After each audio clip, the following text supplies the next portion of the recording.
evening, everybody. Happy Wind Down Wednesday. I'm Nia Noelle, your host from Magic 95.5. We are back with another great episode, and I'm saying it's a great episode because I feel like they're all great because selfishly I get to choose the topics on them. I hope you enjoy them.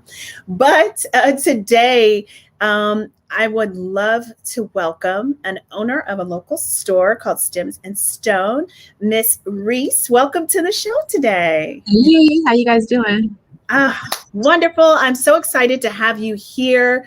I'll just tell the story, even though we were talking about it in the background. I happened upon her store the opening day, just happened to be in the mall during COVID because I would dip in and out of a mall like very quietly. So it was late in the evening and I just happened to see this store and I was like, what is this store? First of all, the name, Stems and Stones. I was like, that sounds like something I'd be interested in. But you have a store here in Columbus and Polaris Mall, and I absolutely love your store. And I love that it's owned by a Black woman. So I had to have you on here to talk about plants and more because during COVID, plants have gone crazy, won't you say? Yes, like people have gone absolutely. crazy. Absolutely. Including myself. I had some plants before COVID, but I've definitely grew my plant family. Not much to do at home besides work. So why not nurture some plants? Absolutely. So tell people about your store and how long you've been in this business and how you came about it. Okay. Well, first of all, thank you for having me. I really appreciate it. Stems and Stone, we actually started right at the start of COVID. I have had experience with plants. Okay. We grew up with having plants in the house. We had a garden outside. My grandmother was like, she loved gardening. She would always have flowers and things around her house. So it's not anything that's been foreign to me. Now, as far as like having more exotic tropical plants, that was something that was a little more new as far as experience comes. But what really brought me into starting the business itself and starting collecting plants was, right when they started shutting everything down and telling everybody that we had to stay home. It was a lot of stress, a lot of anxiety, a lot of potential depression for a lot of people. I, of course, am included in that. And so for me, my background is actually customer service and management, and I also am a visual artist. That entails a lot of different things. We won't get into all of that. But anyhow, I literally was sitting on my bed one day. I had gotten probably one of the last phone calls that I had been able to receive as far as my work is concerned, with them letting me know like, hey, we're closing. My son's daycare had actually closed as well. And so I was like literally sitting at home on my bed and I'm like, oh my gosh, I'm trying not to freak out. And I'm like, okay, well, I'll start drawing, I'll start painting, I'll start writing, I'll start doing like all the things that I know how to do to help with managing, anxiety and depression. And none of that was working. And so, of course, I'm online, I'm looking around like, well, what can I do to help me feel better with what I'm experiencing? And plants actually was the thing. And so I started doing my homework, looking into it, and I found that plants are actually really good for dealing with anxiety and depression. And they help stimulate creativity. They help you breathe better. They also help you sleep better. And then they also are really good tools to help you with all of those things. And the way that actually works is it helps you to create like a positive habit and ritual for yourself. And so that's pretty much where we started. From there, I went from like 1, 2 to 10 to 20 to like 40 something plants in my space. And Stems and Stones was pretty much born from there. So that was between last March into last May. And then come June, I went ahead and put the word out that I was going to start doing a subscription service because I wanted to, more than anything, share my experience with people and help support other people with being able to affordably start plant collections and plant jungles for themselves. So that's that's the beginning. I think that's an amazing story, and it's very timely and tied and true because, you know, a lot of people went through the same thing as you know, some sort of loss in the past year, whether it was a loss of friend or, you know, or family member due to COVID, a loss of job, a loss of income. You know, some people kept their jobs but took a pay cut. There was all kinds of loss going on, and plants were therapy for a lot of people, and including myself. You know, I had some losses last year, so I think that that's probably why my plant family grew.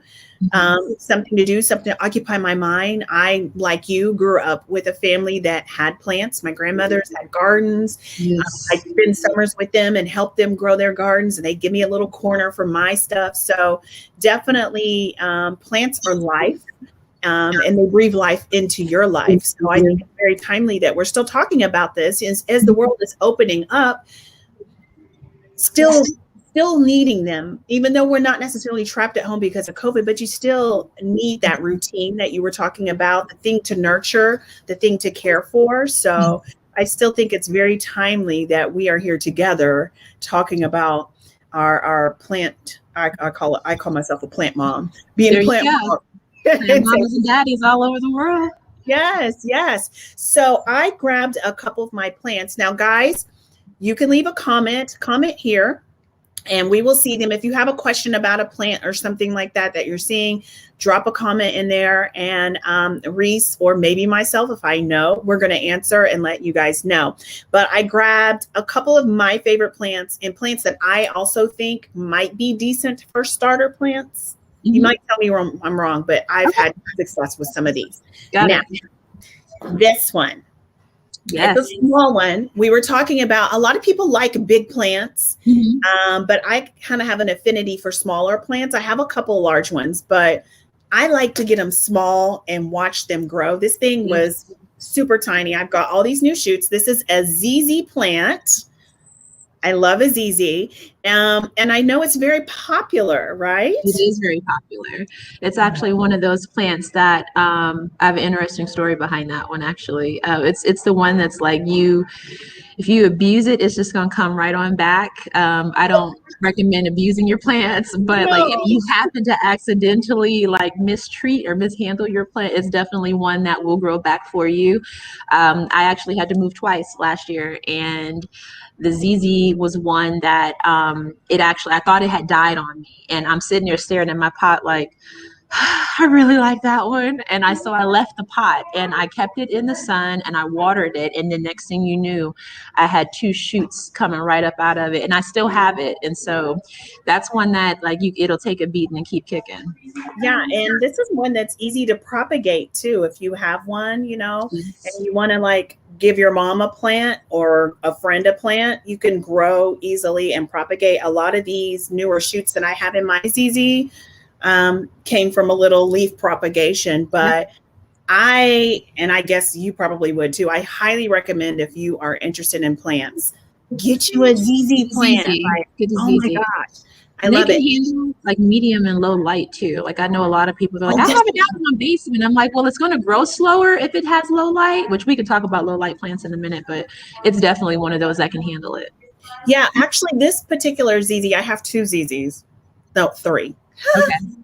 But this particular one that I grabbed is in my living room, and this window behind me is the only light in here. So it doesn't get a whole lot of bright direct light, but it does, as you see, it's growing well. It's growing well. It's happy. It gets a lot of new shoots. So I absolutely love ZZ. And then there's a new species of ZZ, the Raven ZZ. Yeah, the Raven, a lot of people are talking about it. You're starting to see it more commonly at places like Walmart and the other big box stores. I try not to promote those places too much because I think that they definitely abuse their plants, and they don't take as good as care of them as they would if you were getting them from a smaller shop. So forget about those guys. But anyhow, they're out there. Yeah, you're starting to see them more and more often. I actually have one myself. So yeah. I have one in my bedroom. It was a gift and I absolutely adore it. But ZZs, you guys, get you a ZZ because it's easy to grow, and you know, you feel like you're really doing something when really you're not. It's just They're hardy. They're on my hardy plant list. Yes. You want to show one of the ones you have in front of you? Let me give you one of my hardy babies. So this one here that I have is actually a jade. Some people refer to it as a crastula jade. These are really hardy too. They're actually in the succulent cacti family. They're really easygoing. These babies can actually be in or out, even though I prefer you guys keep your indoor plants in just because it's Ohio. And so this one itself, this one actually ends up turning into like a bush or like a tree. And so once it gets full size and mature, it gets a nice thick trunk to it. And they get full, they stay hardy, and they're very strong plants. This is actually another one too that like if you forget to water it, it'll forgive you. Yeah. I have one and I've had it for a while, but it is one that I kind of forget about sometimes, but she loves it and she's fine with it. Like, yep. I'm like, thank you, girl. Don't be mad at me. I went on a week vacation and forgot to water you. There you go. Okay. So another favorite of mine and a very, very popular plant. Yes. The snake plant. My grandma doesn't like this because of the name. I have a solution for you. Yeah. You got two other choices, okay? You can tell her it's called mother-in-law's tongue. Yes. Or you can tell her it's called a Sansevieria. Okay. I've seen, my mother had a big one when I was little and she called it mother-in-law's tongue. Yep. But I've seen Sansevieria. That's the nursery name, right? Yeah. Okay. So I never knew how to say it. You know, sometimes if you're lucky, your plant comes with a tag. Yes. But the nice thing about, to me, this is another super easy plant. Like you can ignore these all month and then finally water it and it's still happy. But I have, I don't know how many. You see, there's another one right here behind me, my larger one. The thing I love about snakes, can you see it? Yeah, you actually have the one that you're holding that looks like a Laurenti, and the one behind you, and that either is a Zeylanica or a black coral. No, that's not a black. No, that is a Zeylanica. Yeah, I have 3 or 4 different ones. Oh, I sound like a junkie. But I bought them because, you know, this was the first one that I bought. And I love her and she's growing and getting new leaves like effortlessly. But then I would go to a store and see one of the other variations that you were naming and how they look different. Well, the shape is the same, but the colors, the variations of colors. Yeah. Yeah. So I love that. And even I have one upstairs that is the thinner round ones. They're not, we actually just got some of those in today. Yeah. I might have to come get another one and just put it with the other one so I could be even bigger. I love a snake plant, guys. There's a lot of different types of them, like between the variegations, the shapes, the sizes. You can't go wrong with those. Yes. I definitely love me a snake plant. And the thing about them too is I have a lot of modern things in my home. So certain plants, I feel like the style of the plant doesn't go, but I feel like a snake plant can go with any goes everywhere. Home. Yeah. You see those a lot too commercially too. Palms and snake plants you'll see a lot like in the malls or in shopping centers and stores and stuff like that. It's super hardy. Like that one, it will, if you kill that, you probably have to just run over it with a car or you did it on purpose. My mom literally told me that she attempted to kill the one that we had as a child. And she said it took 3 years to kill. Yeah. Like, and I know that sounds bad about attempting to kill, but she was tired of it. And I asked her, like, Mom, why didn't you just give it to somebody that would love it? I don't know. It was like the early 90s, but she told me that they're damn near impossible to kill. But hey. So I absolutely love those. And I definitely recommend a snake, guys. Get you a snake plant. And they do get tall. They don't have to be all little like this one. I have seen some that have been as tall as 6 feet. So give it some time. A lot of people, when they say that they've had their plants for a long time, between the pothos and the snake plant, they'll say things like, oh, it's 20 years old, it's 40 years old. And I'm like, oh my gosh, it's a long time to keep a plant, but they can live that long. Yeah. Yeah. And I think that's amazing. I would love to have a plant to where I can brag that it's old per se.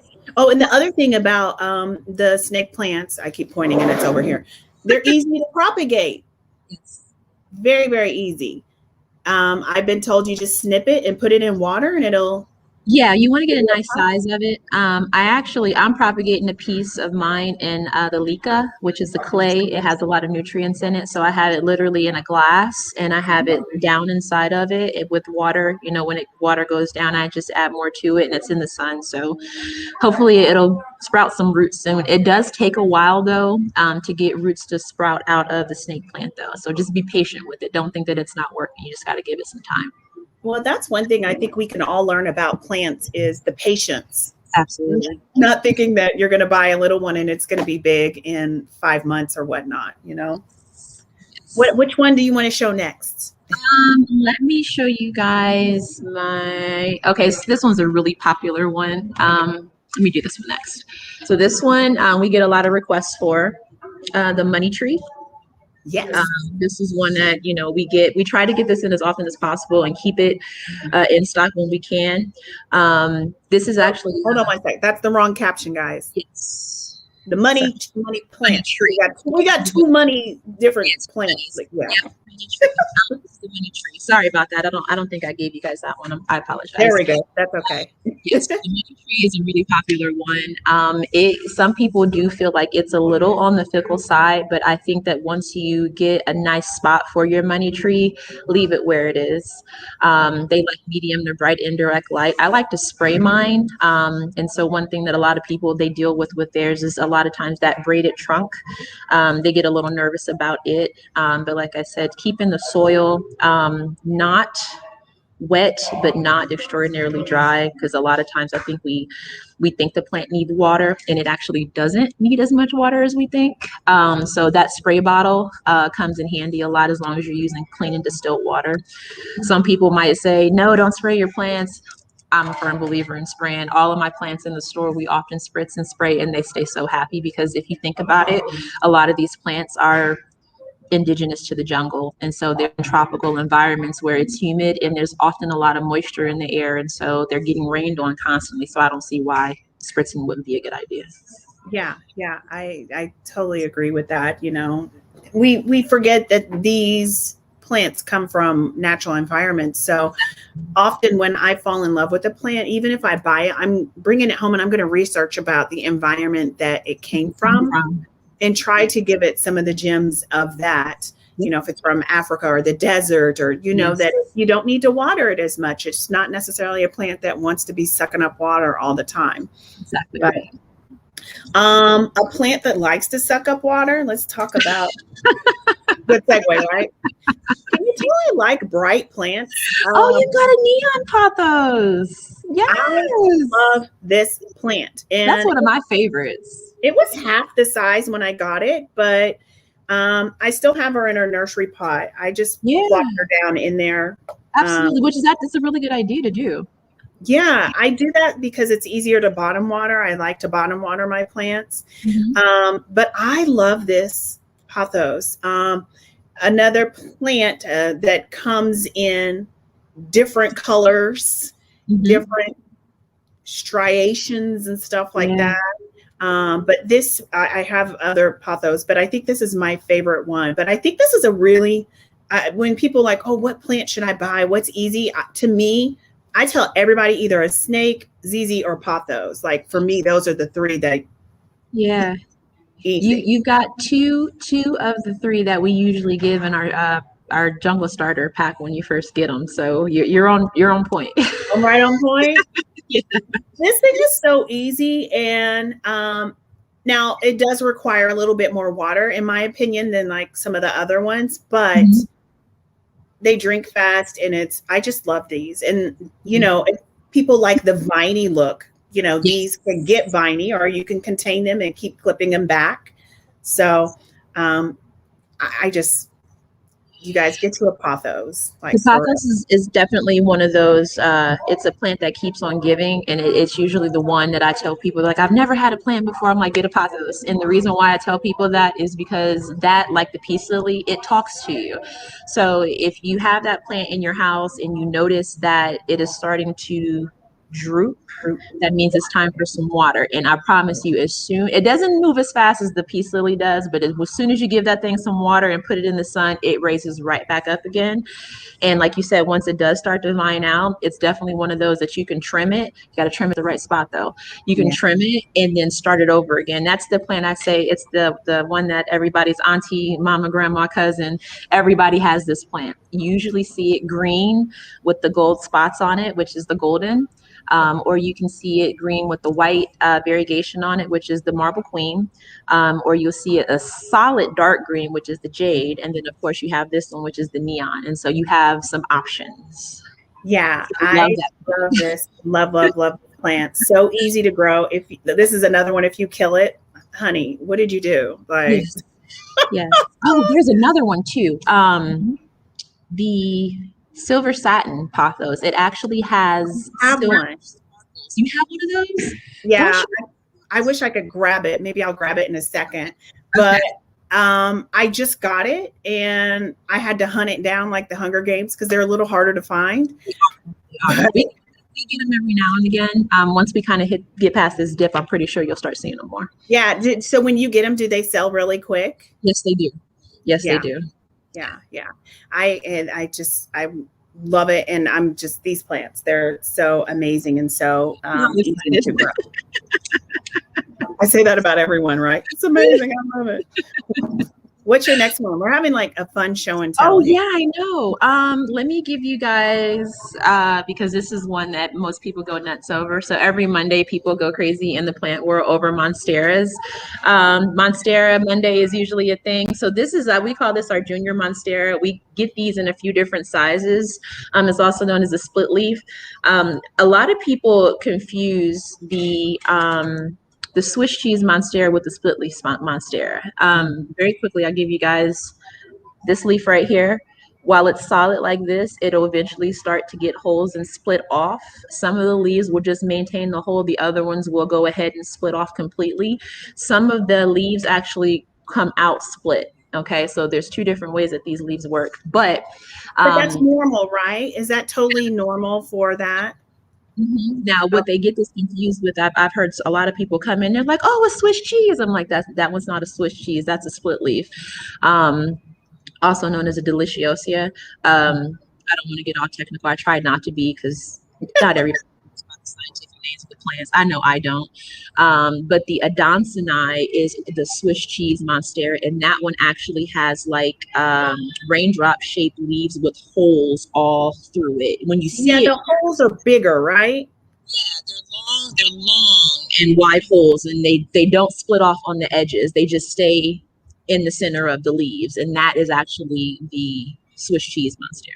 Yes. I see a question, guys. If you could pop this one up. Monica Gillison, she said, how do you spell the name? I think you were talking about this pothos that I was asking about. Help me remember how to spell it. The neon pothos, Pothos, pothos. Yes. So there you go, Monica. I hope you get one because they're awesome. Yeah. But the monstera, yep, she said yes. Okay, great. Glad I thought by the timing of her comment. Yeah. Yes. So, I'm having Swiss cheese with my wine. Right now. Okay, girl. Yes.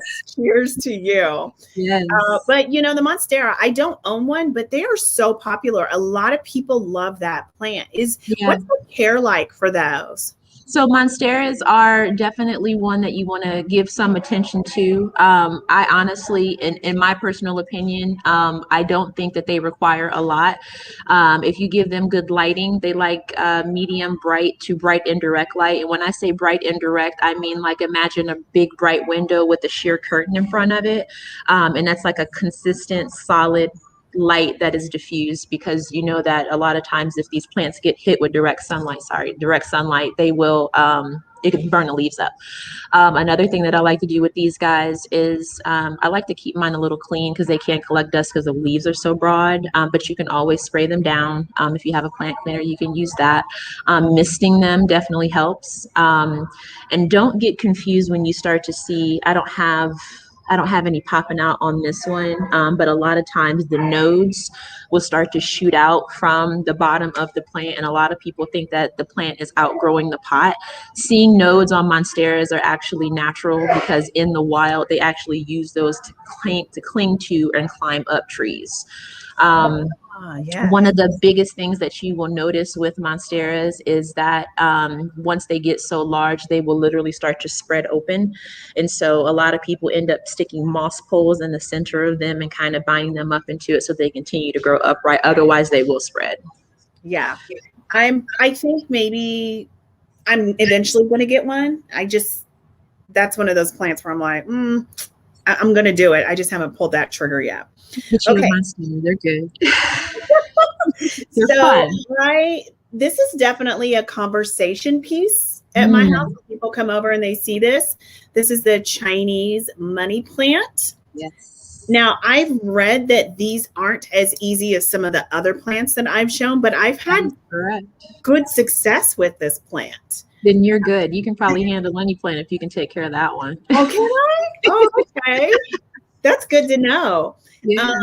But one thing I've learned that this one, it likes bright and direct light. Mm-hmm. So I have it near a patio door, but a little off to the side to where it's not getting it directly. And I think that has really benefited this. But one thing that I noticed about this plant, I thought it was dying because it was dropping leaves. Mm-hmm. But I didn't know that this is one of those plants where it drops at the bottom when you're getting new ones at the top. I'm getting 2 new ones here, so I'm guessing that maybe one of these bottom ones is going to drop soon. Yes. But I just love this little guy. Like, I just think they have so much character and fun shape. They're adorable. They also call that the friendship plant because they are super easy to propagate. So have you gotten any little babies up at the bottom in the dirt? Not yet. Okay, so if you do, you can always pull those out and start a whole new one. So it propagates itself and it'll just be down here. Oh, wow. That's #goals. I can't wait for her to have a baby. You're doing good. The way that yours is spread open like that, that's amazing. A lot of people, they get them and they go straight up and then they start to lose them. So wherever you sit, she's doing really good. Yeah, I love her. My mom named her for me, RB. You name your plants? I name all my plants. I love it. All my plants are Black women. I love that. I don't know if they know it, but they're Black women. I love that. Since it's a Chinese money plant, RB is rich. Fill in the word B. Yes. That's her name. I love it. Shout out to my mom. She might be on the live here. Yes. Okay, Mom. Okay, so you have another one to show off? I do. I have a philodendron Birkin. Those are so popular. I love these. And interestingly enough, a lot of the more popular plants that people are collecting right now, they are philodendrons. The monstera is a philodendron too. But the Birkin actually has really beautiful, I'm sure you guys can see that, that variegation on these leaves. Yes. Some of them pop green, some of them pop like this. Beautiful plant. They get nice and full. This is actually an easygoing plant. I haven't heard anybody complain about having a Birkin. I know at one point last year it was like all the rage. But as I've kind of participated in some of the plant groups, I see how they kind of like things trend, obviously. Yeah. But this is a really awesome plant to have in your collection, especially if you like variegated style plants. I still see people talking about that one a lot. I don't have that one in particular, but I have the golden philodendron. So I just got it as a gift. Yep. I absolutely love it. It's a nice size, but it's kind of like the same color as my neon pothos. Like I just love that color, that brightness. Yes. I love green, but I also love when plants give us other colors. I feel like it's a shock and just beauty. Yeah. I don't think do I have one? I do have one. The Calathea Triostar. The Stramonti Triostar. It's like green with burgundy underneath and like ivory on it. I love that plant. Yeah, that's a good one. Yeah, I have a rattlesnake and I got that because of the beautiful color variations in it. I think we have a question. about a praying hands. Can we bring that question up from Tammy? She wants to know, where's the best place for a praying hands plant and should you feed it? So I guess she's asking about fertilizing. Ooh, so fertilizers. When it comes to fertilizing, of course, you want to do that the right time of year. It depends on your plants. Prayer plants, the best place for them, they do like the sun. Of course, you have them. You should probably have observed by now that they move. Their leaves kind of go up and down when they are trying to get to the light or just in response to the light. So medium to bright and direct. A lot of plants kind of take that, to be honest with you. And as far as feeding them and fertilizing them, I like natural fertilizers. I was one of those kids that grew up watching my grandma crunch up eggshells and put it in her soil. So natural things, banana skins that have been dried out and pulverized to dust and mixed into your soil, or you can use green tea, you can use rice water, you can use pasta water, you can use all kinds of things from your kitchen to help naturally fertilize your plants, because a common mistake that people make with fertilizing is they over fertilize and then it burns up the plant. I saw coffee grounds too. Coffee grounds can do it too, but you want to do all those things in moderation. It would even be best in some cases to dilute. So like if you're going to do it, make sure that it's not mixed in and just using the liquid and incorporating that into your plants. Yeah, I don't fertilize in the winter because a lot of plants, are dormant then. They're dormant. Yeah. So this is the time of year when I'm starting to kind of. This is fertilizing and repotting season. Yeah. Yeah. Oh, so I'm glad you said that, repotting. Can we talk about repotting? A lot of people, I'm in a plant group. Shout out if any of my Black plant mamas are on here.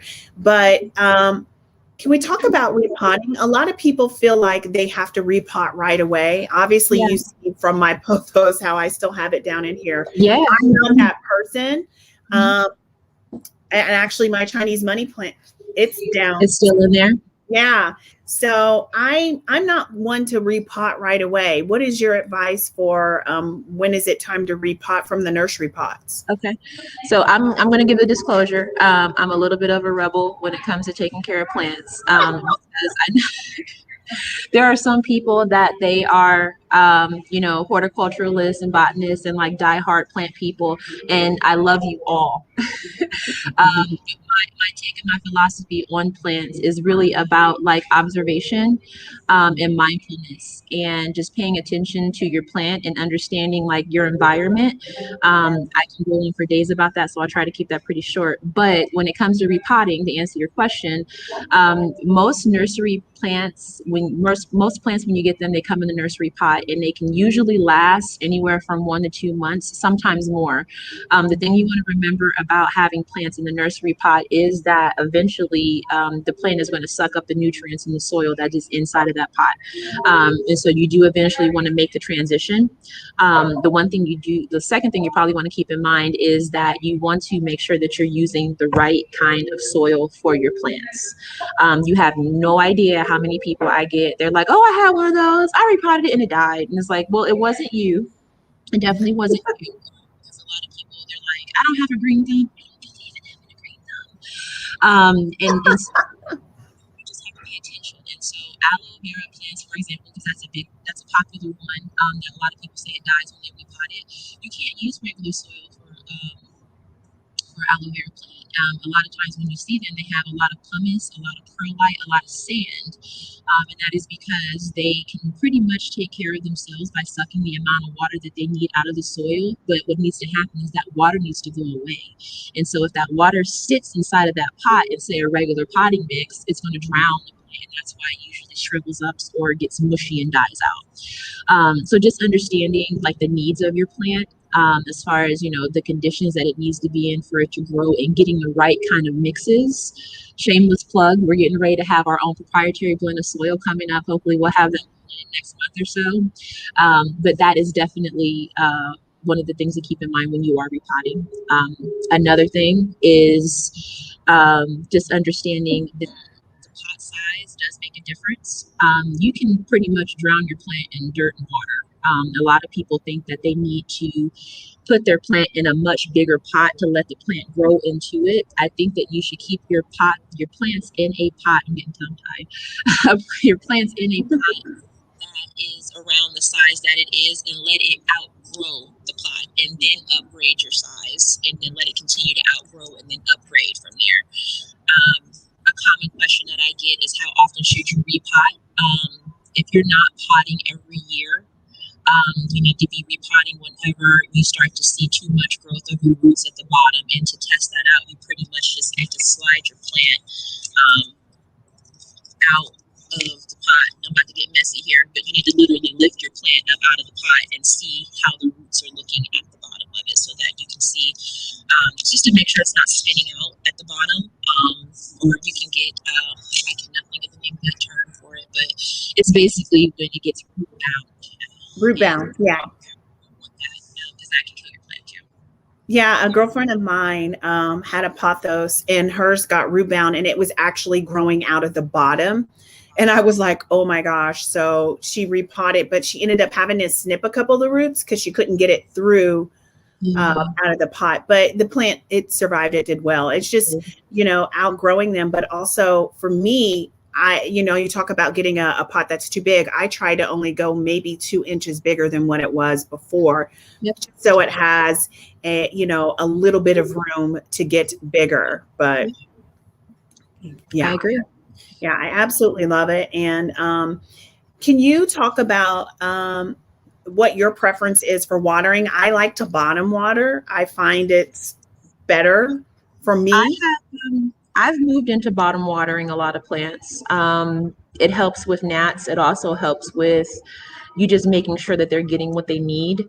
You shouldn't bottom water everything, but a lot of plants you actually can. I started bottom watering my succulents, and they actually handled it pretty well. I'm a light waterer though. I especially do that more now than ever inside of the store, because obviously there's no sun to help with that sun water process or photosynthesis. Yeah. And so what I do is I often do light watering, and we spritz. And that tends to keep them happy, and they kind of get to a very comfortable state.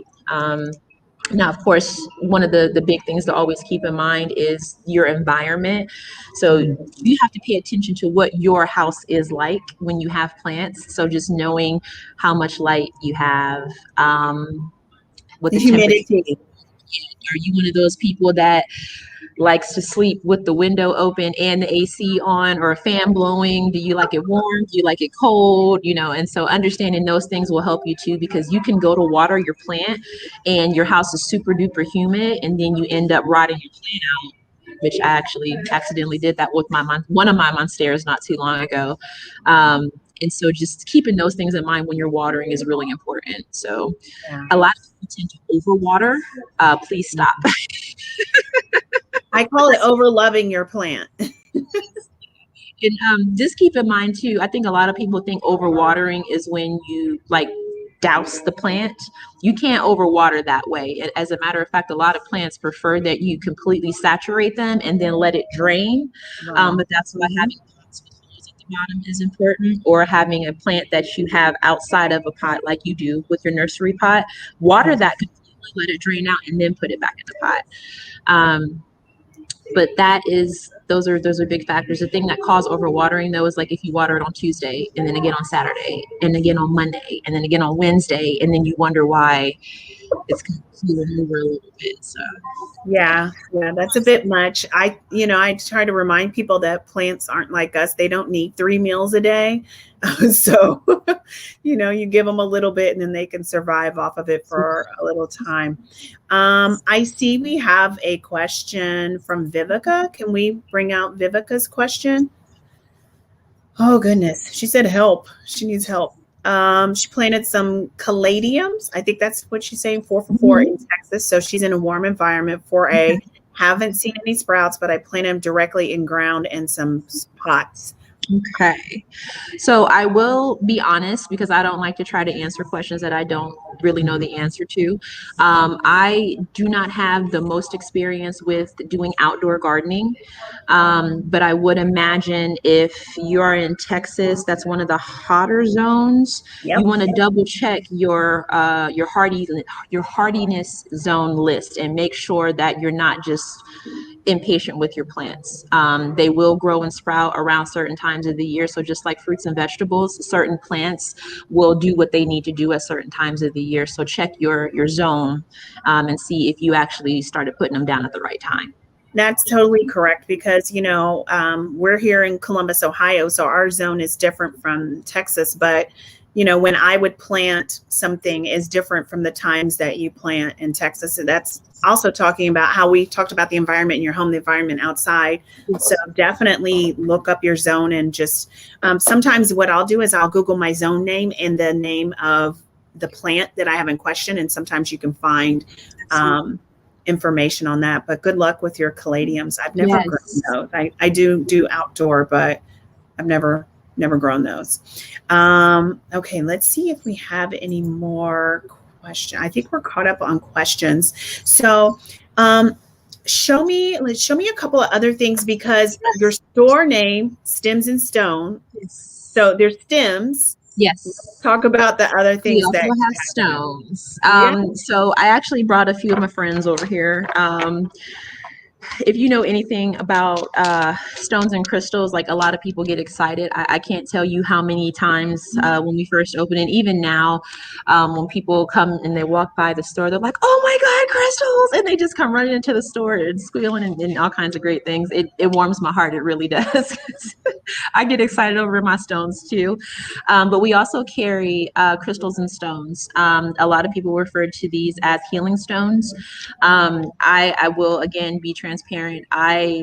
I don't tend to overthink a lot of these things. And so I tell people a lot of the times when they come in, especially if they don't have any experience with it, they go, "What are these? What are these supposed to do? Do you put these in your plants?" And I'm like, "No, not necessarily." A lot of people like to collect them because they're beautiful things. They come from the earth, they're mined just like diamonds and some of the other finer stones and crystals that we have. I actually grew up going to gem and crystal stones with my parents.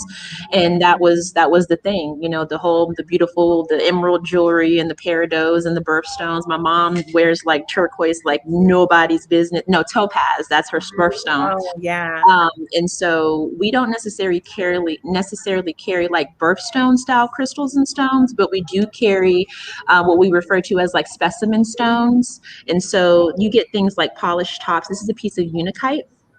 And then we also carry a variety. I haven't counted how many we have, but we get a lot.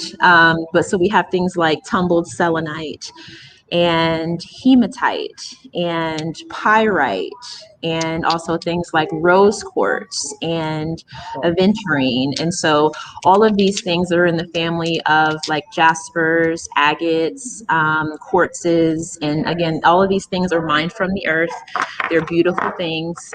So if you're just interested in collecting rocks, as a lot of people say, collect your rocks. We have plenty of them for you. But if you're wanting to kind of move into some of the more metaphysical or spiritual or healing element of having stones, to that I tell a lot of people that stones and crystals, just like plants and everything else, all have a frequency and a vibration. And so each thing kind of has their own resonance. I can't tell you where this list of all these things came from. I just know that they exist. And what I often tell people when they want me to direct them to their stones and crystals is I say, you need to direct yourself. And so I often tell people, clear your mind, take a few deep breaths, walk around the stones and see if there's anything that you're attracted to. And then after you pick your stone, we can talk about what that stone represents or what the frequency of that stone is. And a lot of times people are mind blown once we talk about it because they're like, oh my gosh, I've been thinking about that, or I've been dealing with that, or I've been feeling that. And that ends up being your stone.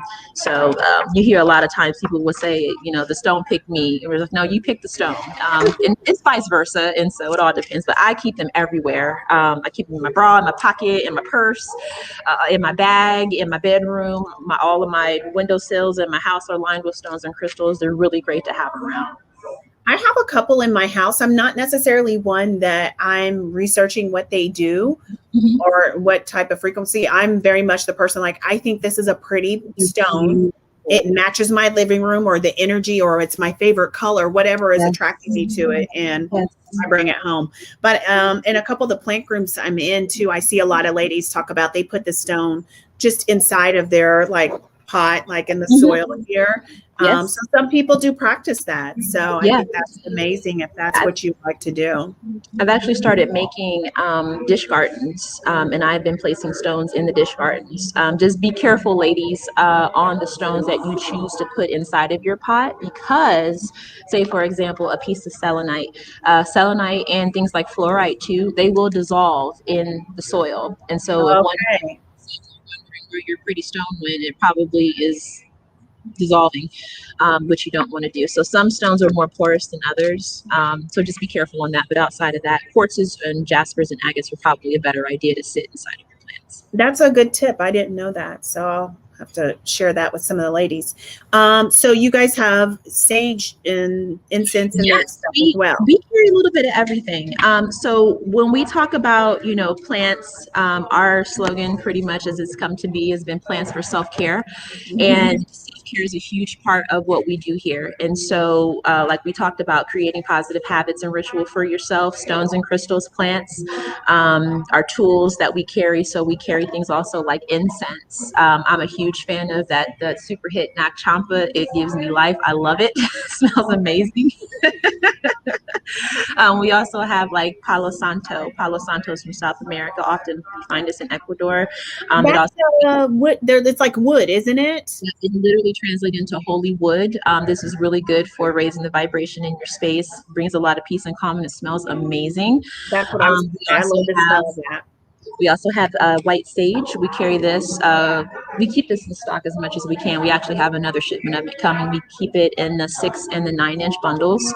A lot of people, and I'm going to try to tread lightly when I go over this, but a lot of people are like, you're not supposed to burn white sage. There's all these rules and things, and somebody might try to slap me on my hand. However, these are tools that have been passed down for us from cultures and generations past. More commonly, a lot of people associate sage with Native Americans, and that's kind of where that wishy-washy thing comes from, because a lot of people are concerned about fair trade.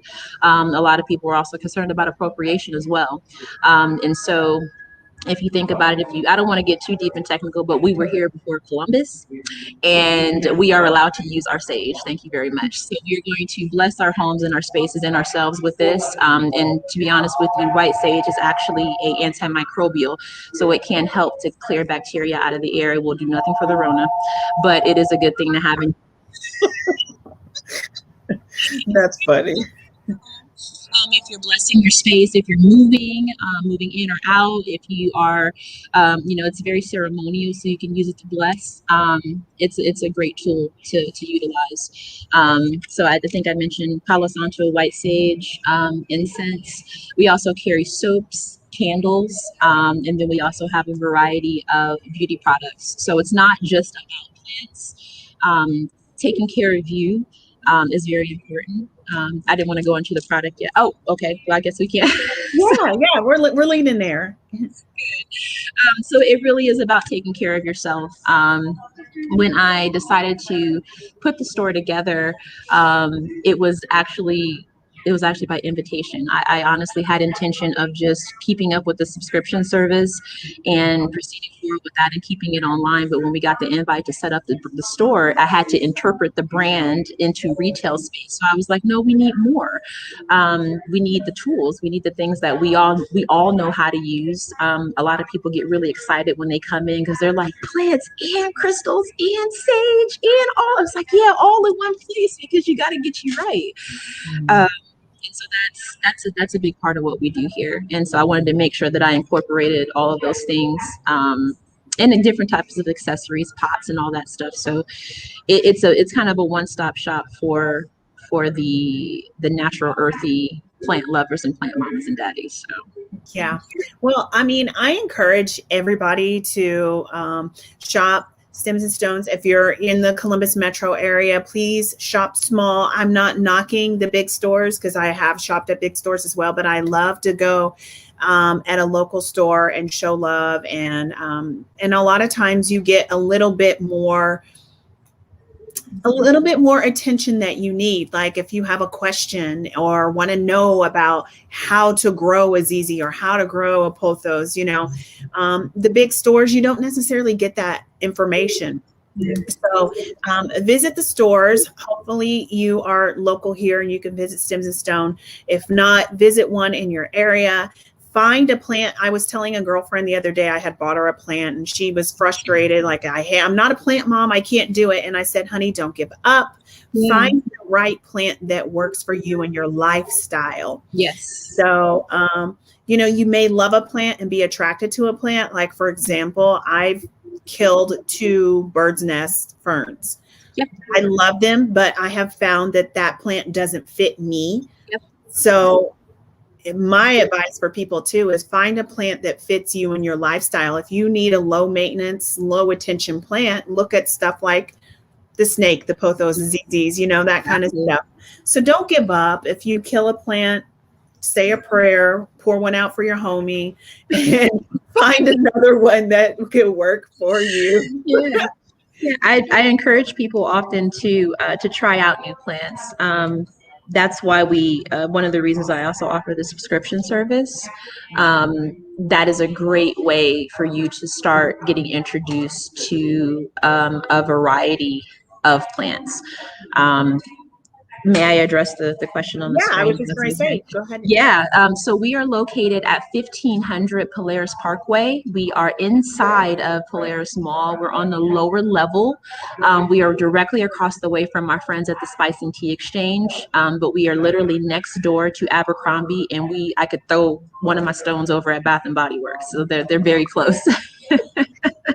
Yes, and that's in Columbus, Ohio, if you guys aren't in Columbus. Yes. So, I keep referring to some plant groups I'm in. Sometimes I hear them talk about living out of town and they'll go visit a town and visit a nursery or a store. So just a little idea, if you don't live in Columbus, there are some great places here. You can come bring your other best friend that loves plants and then shop at Stem Stones and then hit some other places too. So Absolutely. It's just a cool thing you can do. And we'll be shipping soon too. Don't forget that part.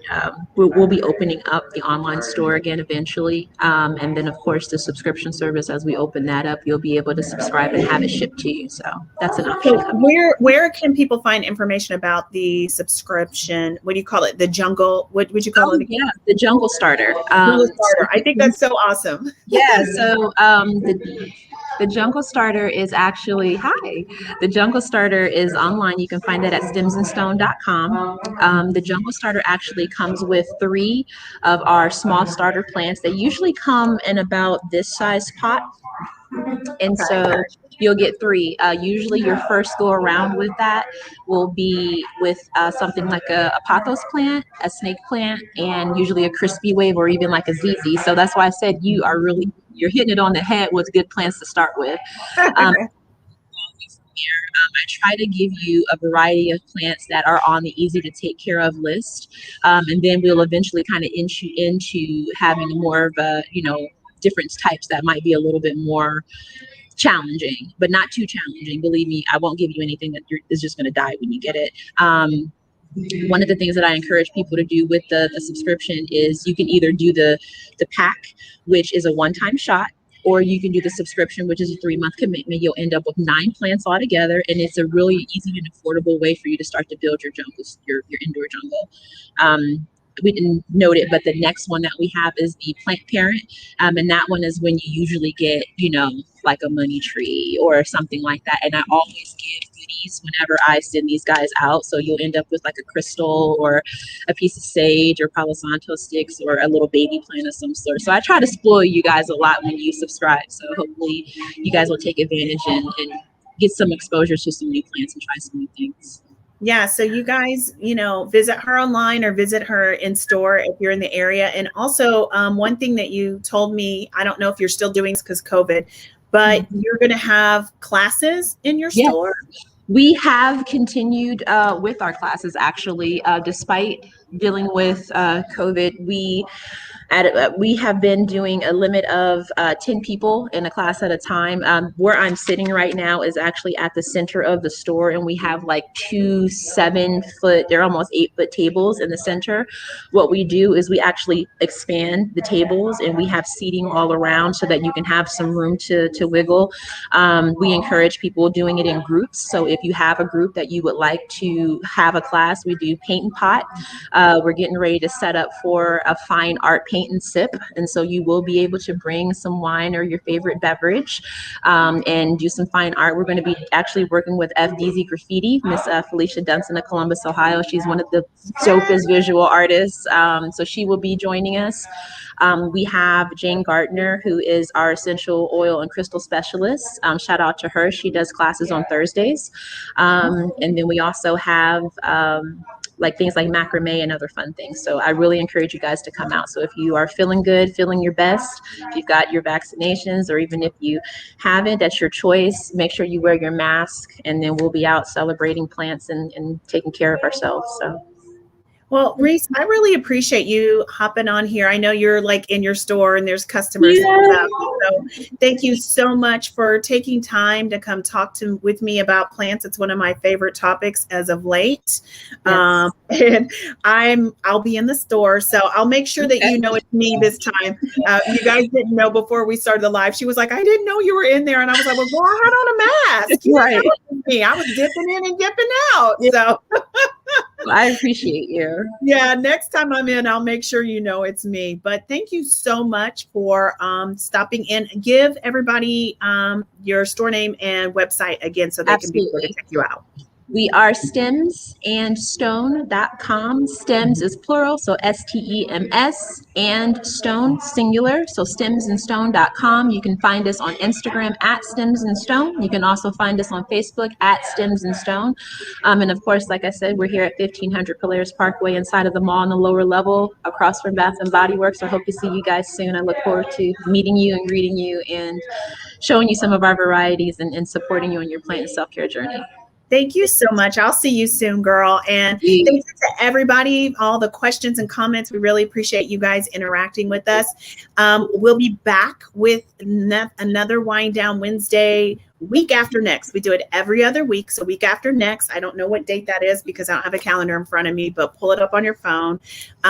Like and follow the page for Magic 95.5 because you'll get the notifications. But thank you so much, everybody, for coming by. I hope you have a wonderful Wednesday, Reese. Have an amazing day. I'll see you soon. And good night, everybody. Peace, everyone.